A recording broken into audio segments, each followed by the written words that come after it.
बोलो बांके बिहारी लाल की जय।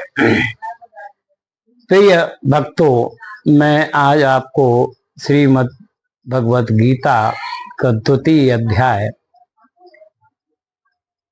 सुनाता हूँ।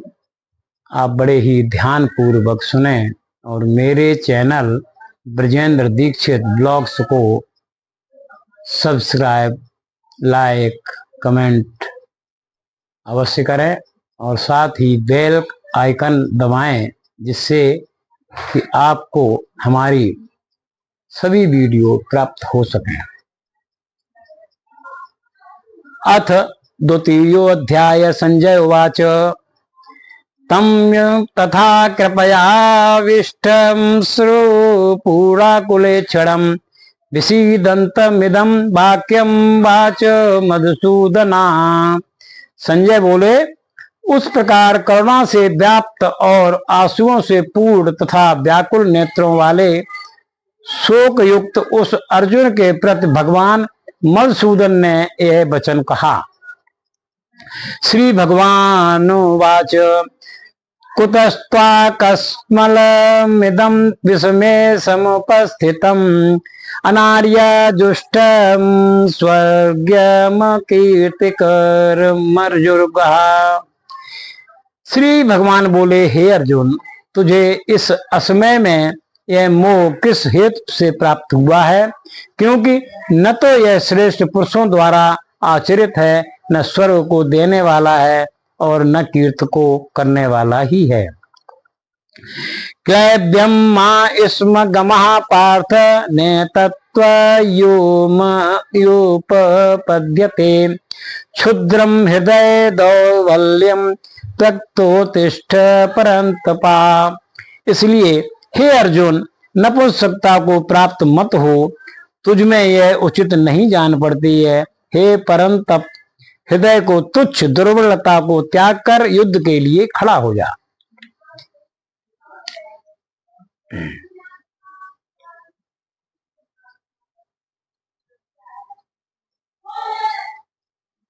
अर्जुन वाच कथम भीष्म हेम संगख्ये द्रोणं च मधुसूदन युषुभि प्रतियोत्स्यामि पूजार्हावरिसूदन।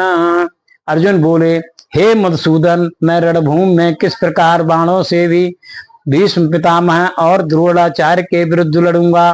क्योंकि हे अरिसूदन, वे दोनों ही पूजनीय हैं। गुरुन् हन्त्वा के ही महान भावा श्रेयो भोक्तुं वैच्यमपि लोके हर हत्वार्थ कामास्तुं गुरुनिहैव भुज्यीय भोगार्नो प्रदिग्धाना। इसलिए इन महान भाव गुरुजनों को न मार कर मैं इस लोक में भिक्षा का अन्न भी खाना कल्याणकारक समझता हूँ, क्योंकि गुरुजनों को मारकर भी इस लोक में रुधिर से सने हुए अर्थ और काम रूप भोगों को ही तो भोगूंगा। न चैतद्विद्व कतरन्नो गरीयो यद्वा जयेम यदिवा नोजो जयेयुः यानेव हत्वा न जिजीविषाम् स्थिता प्रमुखे धातराष्ट्रः। हम यह भी नहीं जानते कि हमारे लिए युद्ध करना और न करना इन दोनों में से कौन सा श्रेष्ठ है, अथवा यह भी नहीं जानते कि हम जीतेंगे या हमको वे जीतेंगे। और जिनको मारकर हम जीना भी नहीं चाहते, वे ही हमारे आत्मीय धृतराष्ट्र के पुत्र हमारे मुकाबले में खड़े हुए हैं।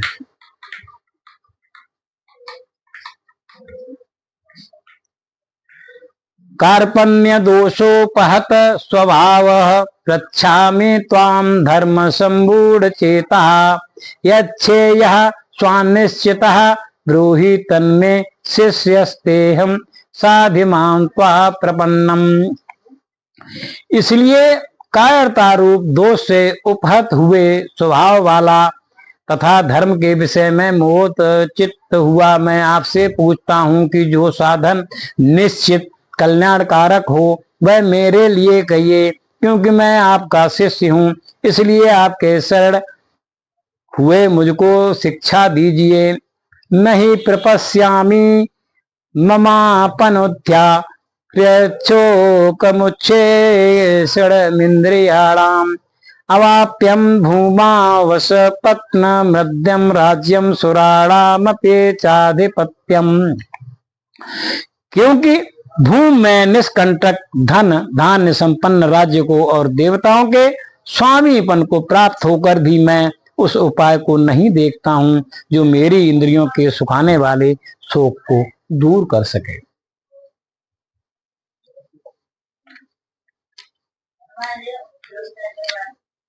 संजय उवाच एव मुक्ता ऋषिकेशं गुडाकेशः परन्तपा न योत्सायित गोविंद मुक्त्वा तृष्णीं बभूवः।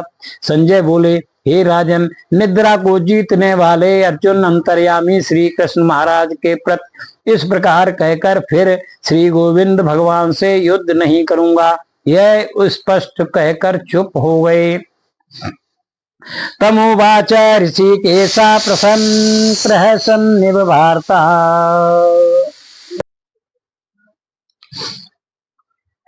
तमुवाच ऋषिकेशा प्रसन्निव भारता सेनयोर्भयोर्मध्ये विषीदन्तमिदं वचः। हे भरतवंशी धृतराष्ट्र, अंतर्यामी श्री कृष्ण महाराज दोनों सेनाओं के बीच में शोक करते हुए उस अर्जुन को हंसते हुए ये वचन बोले। श्री भगवान वाच असोच्यान्वनान्वसोचस्त्वं प्रज्ञावादास्य भाषसे गतासून गतासूच्यम नानशोषन्ते पंडिताः।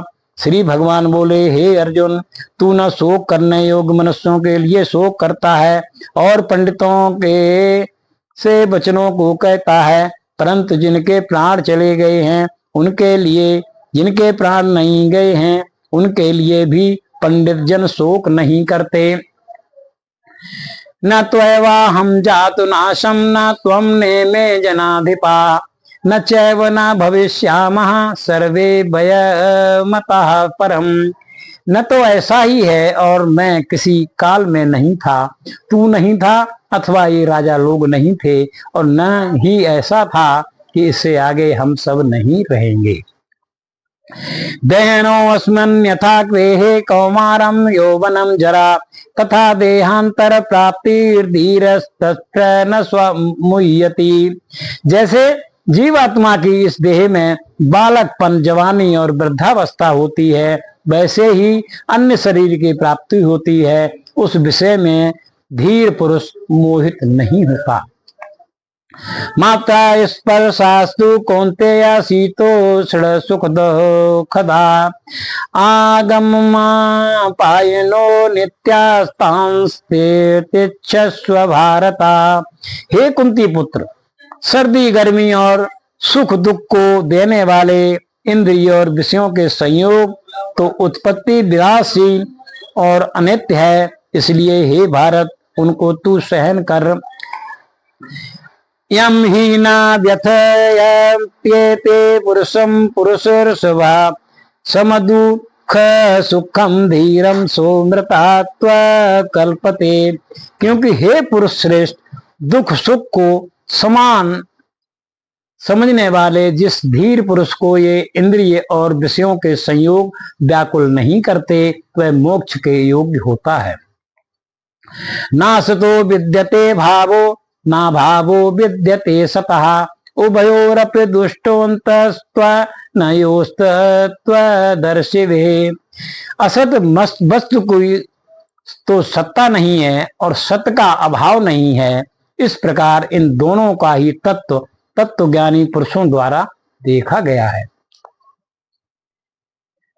अविनाशी तद्विद्धि येन सर्वमिदं ततं विनाशमव्ययस्यास्य न कश्चित् कर्तुर्महर्ति। नाश रहित तो जो उसको ज्ञान जिससे यह संपूर्ण जगत दृश्य वर्ग व्याप्त है, इस अविनाशी का विनाश करने में कोई भी समर्थ नहीं है।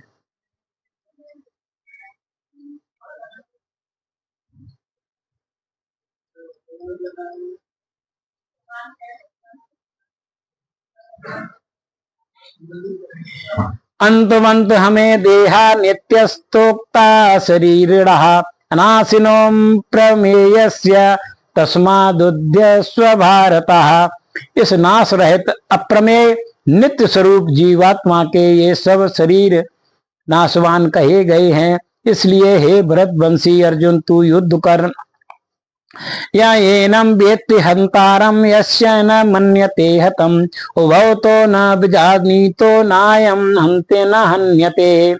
जो इस आत्मा को मारने वाला समझता है, जो इसको मरा मानता है, वे दोनों ही नहीं जानते, क्योंकि यह आत्मा वास्तव में न तो किसी को मारता है और न किसी के द्वारा मारा जाता है।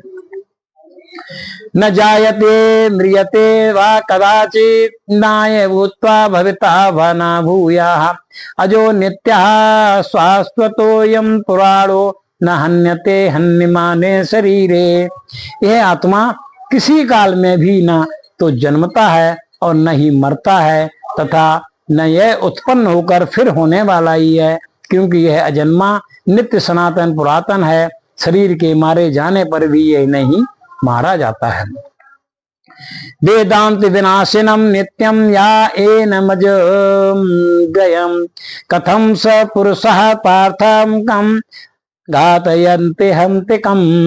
हे प्रथापुत्र अर्जुन, जो पुरुष इस आत्मा को नाश रहित नित्य जन्मा और अव्यय जानता है, वह पुरुष कैसे किसको मरवाता है और कैसे किसको मारता है।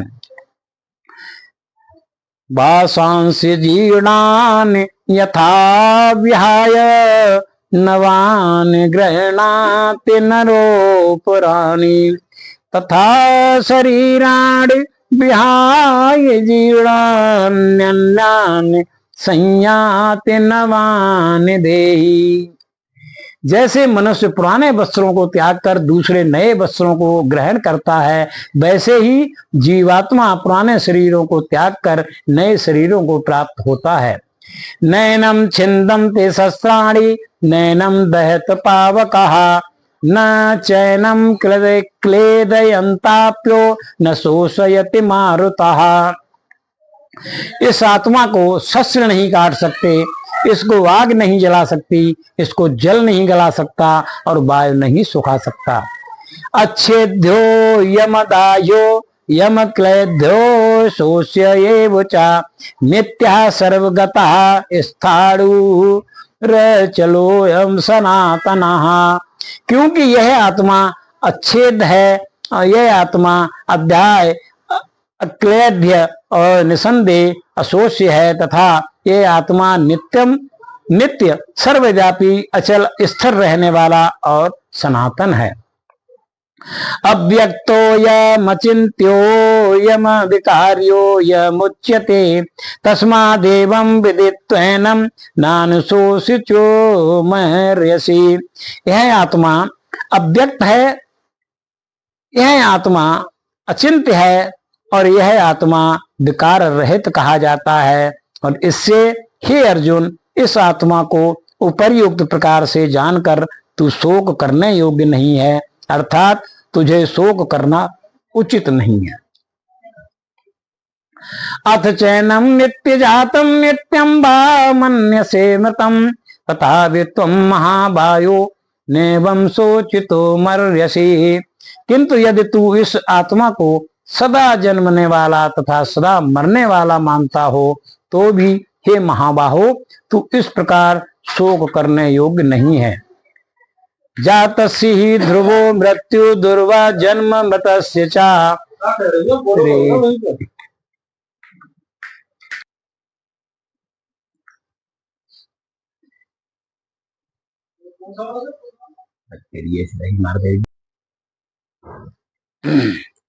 जातस्य हि ध्रुवो मृत्युर्ध्रुवं जन्म मृतस्य च तस्माद् परिहार्येऽर्थे न त्वं शोचितो मर्यसि।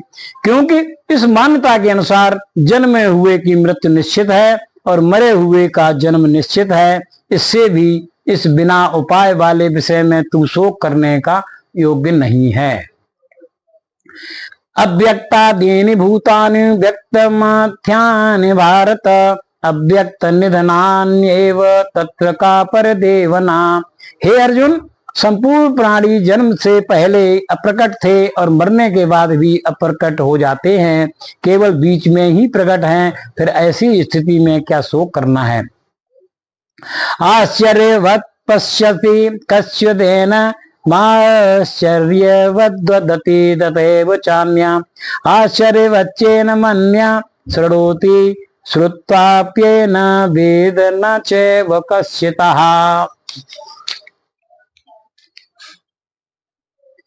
कोई एक महापुरुष ही इस आत्मा को आश्चर्य की भांति देखता है और वैसे ही दूसरा कोई महापुरुष ही इसके तत्व का आश्चर्य की भांति वर्णन करता है, तथा दूसरा कोई अधिकारी पुरुष ही इसे आश्चर्य की भांति सुनता है और कोई कोई तो इसको सुनकर भी नहीं जानता है। देहि नित्यमवध्योऽयं देहे सर्वस्य भारता तस्मात् सर्वाणि भूतानि न त्वं शोचयितुमर्हसि। हे अर्जुन, यह आत्मा सबके शरीरों में सदा ही अवध्य है, इस कारण संपूर्ण प्राणियों के लिए तू शोक करने योग्य नहीं है।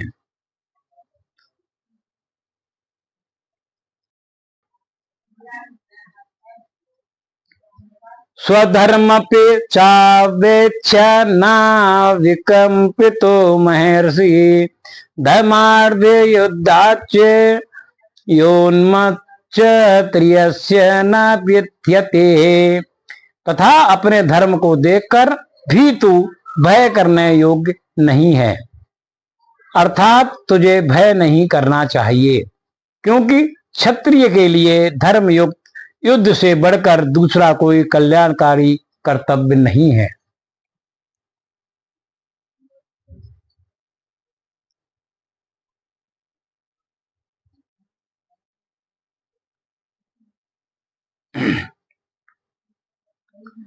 यदुच्छया चोपपन्न स्वर्ग द्वारम पाव्रतम सुखिना क्षत्रिया पार्थ लभन्ते युद्धमीदृशम।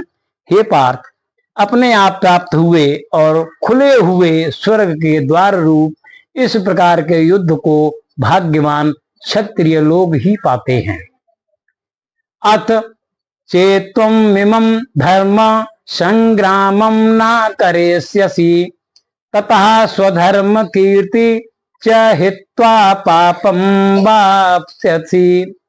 किंतु यदि तू इस धर्म युद्ध को नहीं करेगा तो स्वधर्म और कीर्ति को खोकर पाप को प्राप्त होगा।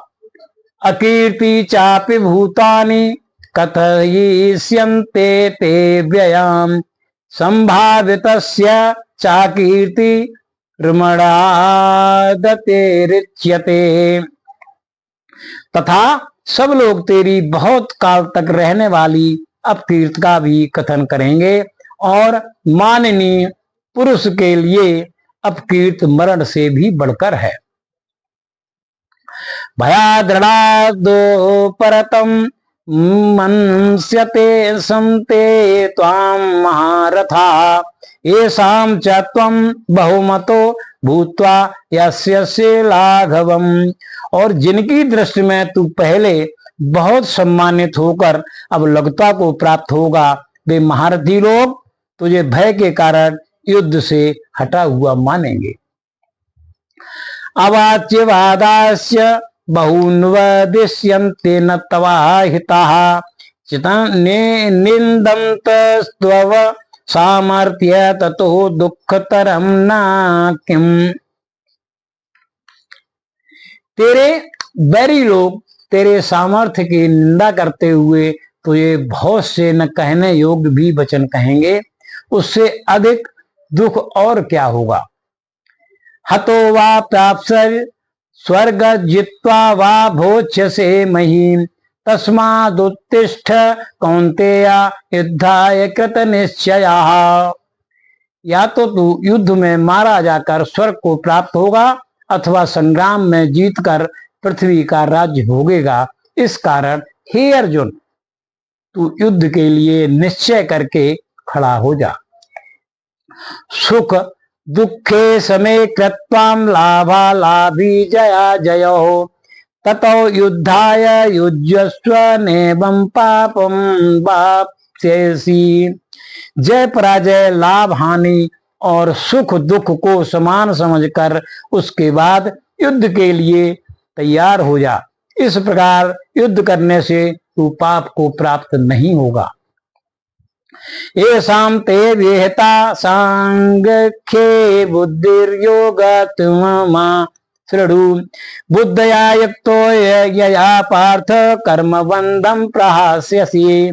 हे पार्थ, यह बुद्धि तेरे लिए ज्ञान के योग्य विषय में कही गई और तू इसको कर्म योग के विषय में सुन। जिस बुद्धि से युक्त हुआ तू कर्मों के बंधन को भली भांति त्याग देगा, अर्थात सर्वथा नष्ट कर डालेगा।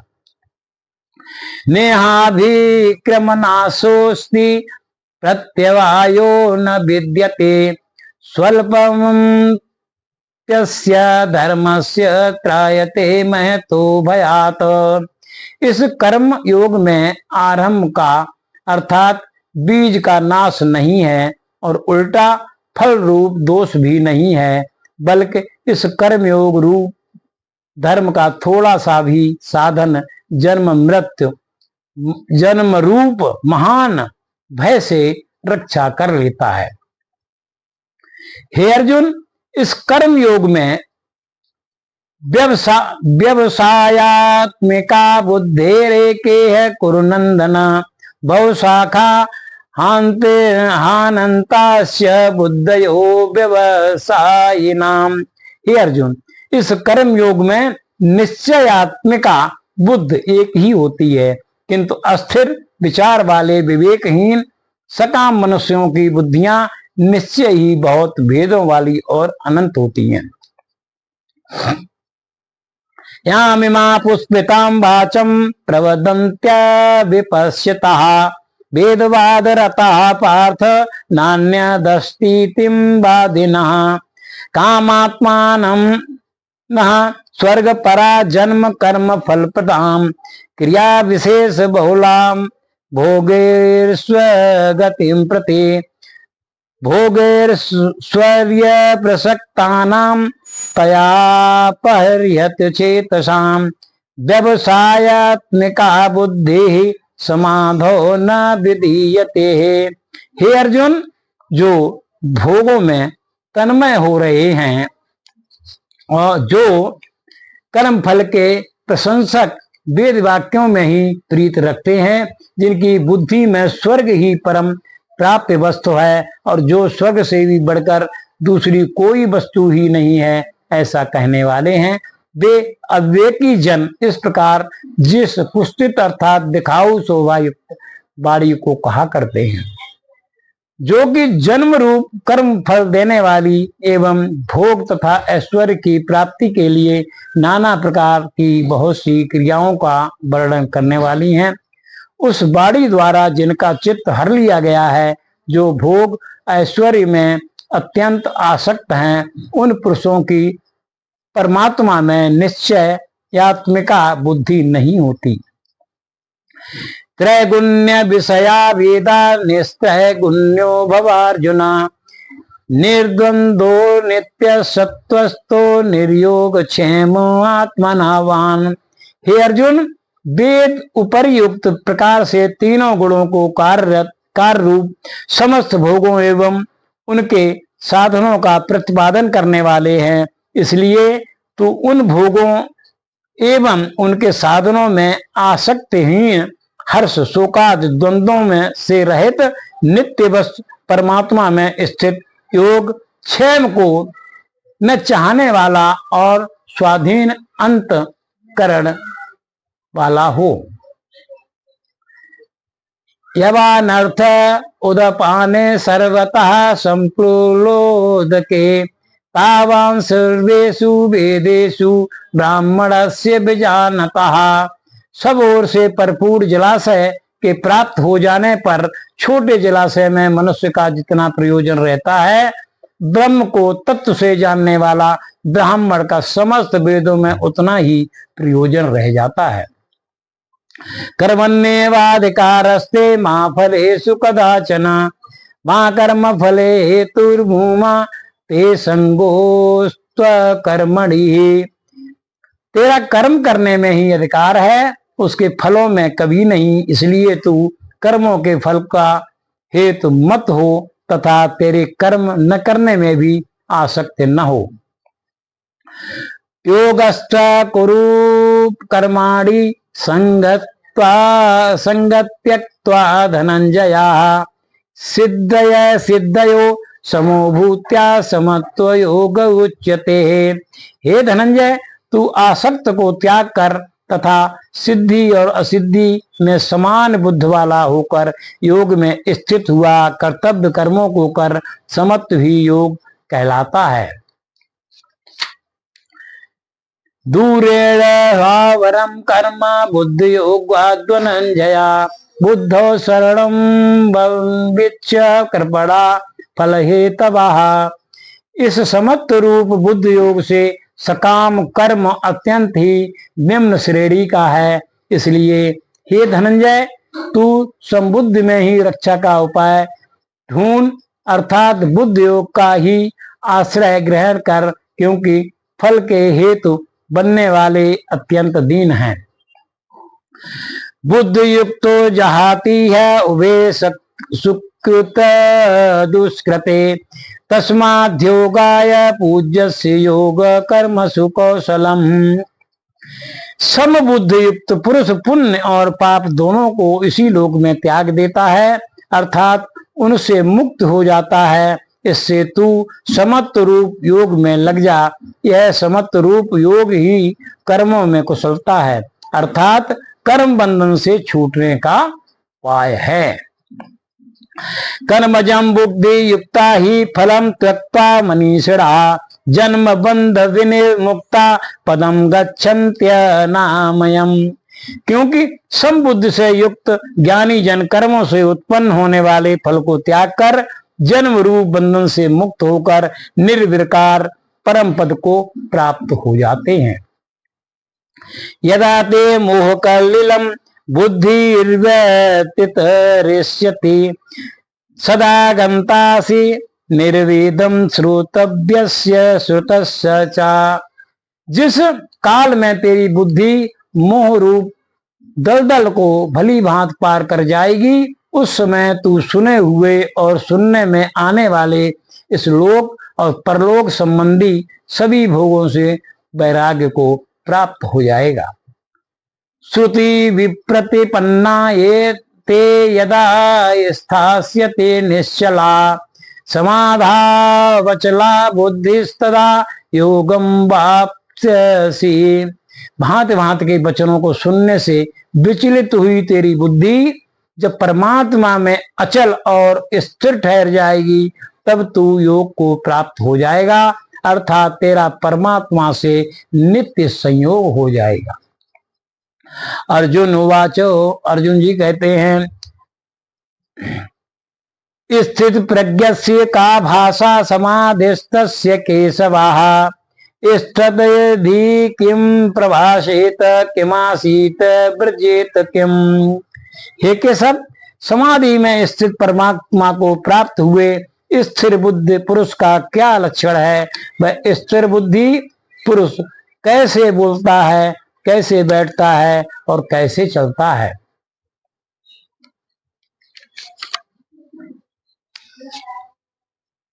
श्री भगवान वाच प्रजाहाति यदा कामान् सर्वान् पार्थ पनोगतान् आत्मन्येवात्मना तुष्ट स्थित प्रज्ञस्त दोच्यते।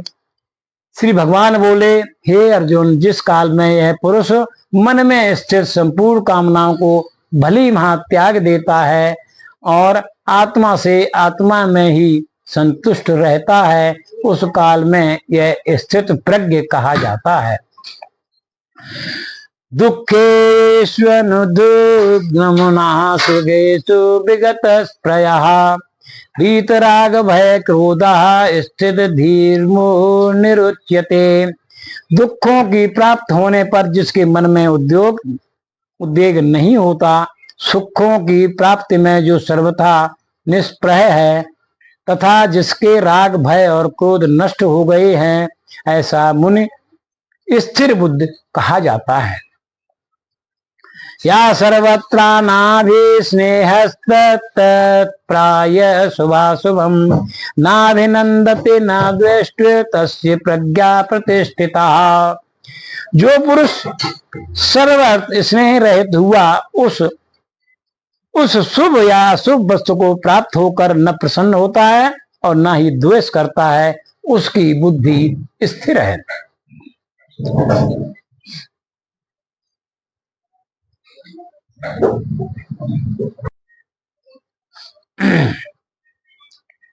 यदा संगरते चायम कूर्मोंगानीव सर्वसः इंद्रियार्थेभ्यस्तस्य प्रज्ञा प्रतिष्ठिता।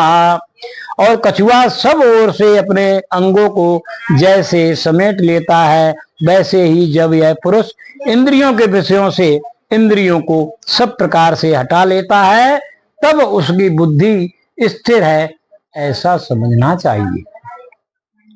विषया विनवर्तन्ते निराहारस्य देहिना रसवर्जम रसोऽप्यस्य परम दृष्टा निवर्तते। इंद्रियों के द्वारा विषयों को ग्रहण न करने वाले पुरुष के भी केवल विषय तो निवृत्त हो जाते हैं, परंतु उसमें रहने वाली आसक्ति निवृत्त नहीं होती। इस स्थित प्रज्ञ पुरुष की तो आसक्ति भी परमात्मा का साक्षात करने निवृत्त हो जाती है।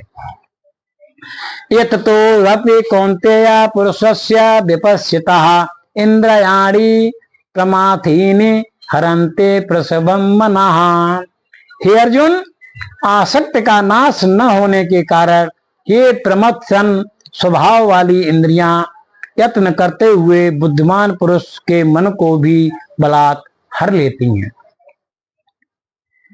तानि सर्वाणि संयम्य युक्तवासीत तत्पर मत्परः वसे हि यस्य इंद्रियाणि तस्य प्रज्ञा प्रतिष्ठिता।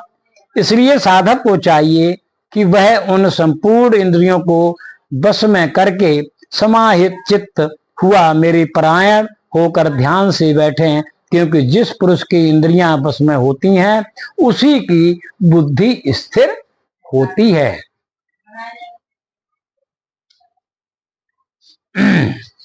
ध्यायतो विषयान् पुषः संगस्ते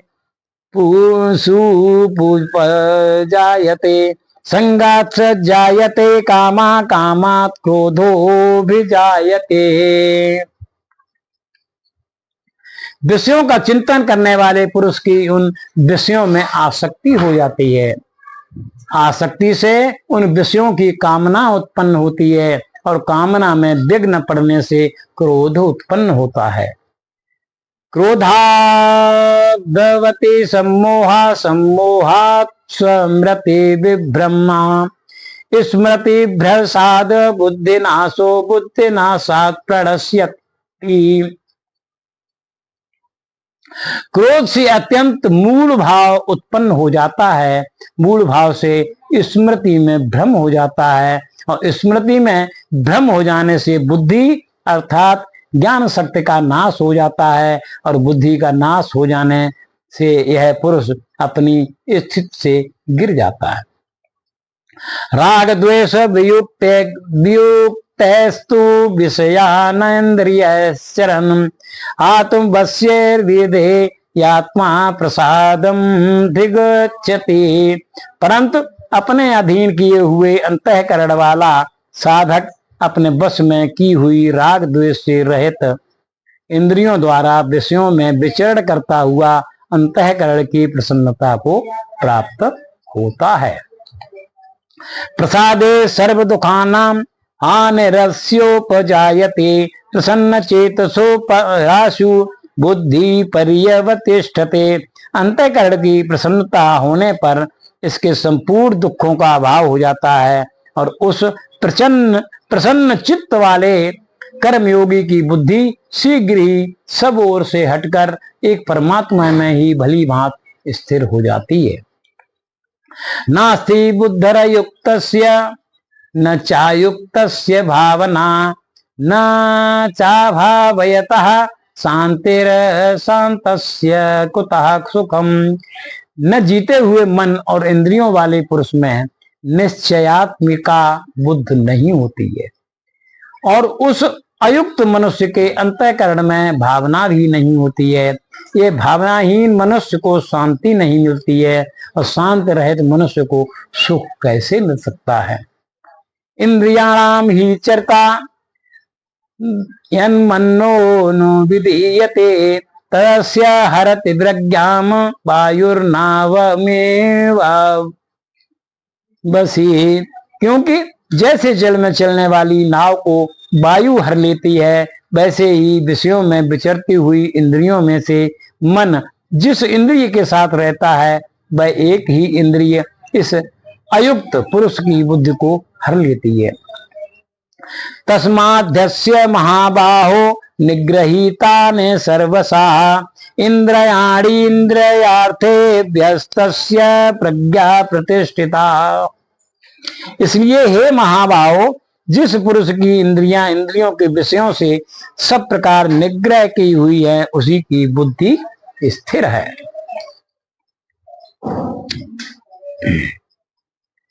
या निशा सर्वभूतानां तस्या जागति संयमी यस्याम जागृति भूतानि सा निशा पश्यतोऽस्मुने। संपूर्ण प्राणियों के लिए जो रात्र के समान है, उस नित्य ज्ञान स्वरूप परमानंद की प्राप्ति में स्थित योगी जागता है, और जिस नाशवान सांसारिक सुख की प्राप्ति में सब प्राणी जागते हैं, परमात्मा के तत्व को जानने वाले मुनि के लिए यह रात्रि के समान है। आपूर्यमाण चल प्रतिष्ठम समुद्र पापम प्रवसन्ति यद्वत् तद्वत् कामाया प्रवसन्ति सर्वे स शांतिम आपनोति न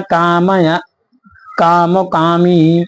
जैसे नाना नदियों के जल सब ओर से भरपूर अचल प्रतिष्ठा वाले समुद्र में और उसको विचलित न करते हुए समा जाते हैं, वैसे ही सब भोग जिस स्थित प्रज्ञ पुरुष में किसी प्रकार का विकार उत्पन्न किए बिना ही समा जाते हैं, वही पुरुष परम शांति को प्राप्त होता है, भोगों को चाहने वाला नहीं।